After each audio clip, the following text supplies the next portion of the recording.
आज उपस्थित सर्व मान्यवर, समोर बसलेले सर्व सन्मान्य पदाधिकारी आणि शिवसैनिक, आज सकाळपासूनच आपण बघतोय की सन्माननीय संपर्क प्रमुख आदरणीय खासदार आणि संसदीय उपनेते माननीय धैर्यशीलजी माने साहेब यांच्या नेतृत्वाखाली शिवसेनेमध्ये अल्पावधीतच सोलापूर जिल्ह्यात एक नवचैतन्याचं वातावरण निर्माण झालेलं आहे। आणि जसं आदरणीय खासदार साहेबांच्या नावामध्ये धैर्य पण आहे आणि शील पण आहे, मला वाटतं की लढणाऱ्या प्रत्येक कार्यकर्त्याला धैर्य मिळतंय आणि त्याचीच परिणिती म्हणून आज माननीय राजाभाऊ आलुरे साहेबांसारख्या अत्यंत ताकदवान नेत्याचा प्रवेश आज शिवसेनेमध्ये आपण पाहतोय। माननीय राजाभाऊ आलुरे यांचं मी शिवसेनेमध्ये मनापासून स्वागत करते आणि मला वाटतं की आपण नवीन पक्षात आलेला नाही आहात। जसं म्हणतात की सुबह का भूला अगर शाम को घर लौटे तो उसे भूला नहीं करते, आपण स्वतःच सांगितलं की आपण सोलापूरच्या पहिल्या शाखेचे मूळ शाखेचे पहिले शिवसैनिक होतात। तर आज पुन्हा तुमच्या मूळ घरी तुमचा प्रवेश झालेला आहे आणि या घर वापसीसाठी मी तुमचं मनापासून स्वागत करते। खरं तर मी नेहमी राजाभाऊंना ते एक राजकीय नेते असण्यापेक्षा जास्त एक सामाजिक कार्यकर्त्याचा अँगल मला त्यांच्या कामामध्ये खूप जास्त प्रमाणामध्ये दिसतो। आमचे नगरसेवक प्रियदर्शनजी साठे यांनी त्यांच्या प्रवेशाच्या संदर्भात वेळोवेळी पाठपुरावा केला आणि राजाभाऊंच्या बाबतीत सांगायचं झालं तर सोलापूर शहरामधली कुठलीही समस्या असेल, कुठलीही अडचण असेल तर नागरिकांच्या प्रत्येक प्रश्नासाठी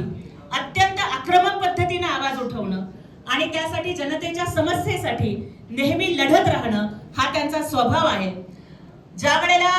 सोलापूर महापालिकेच्या निवडणुकीमध्ये त्यांच्यावरती अन्याय झाला त्याच्यानंतरची त्यांची ती सभा आम्ही पाहिली आणि त्यानंतर मी स्वतः त्यांना म्हणले होते की आता अन्यायाच्या विरोधात जर लढायचं असेल, म्हणजे बघा की रावणाच्या राज्याच्या विरोधात लढायचं असेल तर शिवधनुष्य हातात घ्यावं लागतं। आज त्यांनी जर त्याच वेळेला तो निर्णय घेतला असता तर आज राजाभाऊ महापालिकेत नगरसेवक म्हणून राहिले असते याचा मला पूर्ण विश्वास आहे।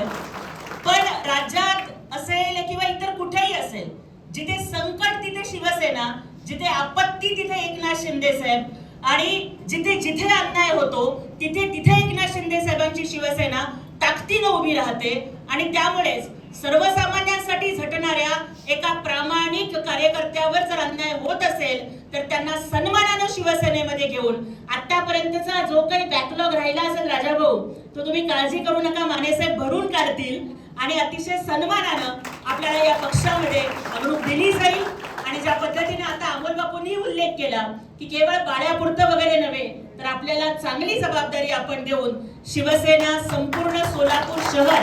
आणि जिल्ह्यामध्ये पोहोचवण्यासाठी आपण नक्कीच रात्रीचा दिवस करून काम कराल याच्यामध्ये आम्हाला अजिबात शंका नाहीये। आपल्या सोबतच आज आपले जे सगळे समर्थक आज प्रवेशासाठी आलेले आहेत त्याही सगळ्यांचं मी मनापासून स्वागत करते आणि इथून पुढच्या जनतेसाठी आपण जेव्हा जेव्हा लढाल त्या तुमच्या प्रत्येक लढ्यामध्ये शिवसेना आणि आम्ही सगळी नेते मंडळी ताकदीने तुमच्या पाठीशी उभे राहू हा शब्द या ठिकाणी देते आणि पुन्हा एकदा स्वागत करते। जय हिंद, जय महाराष्ट्र।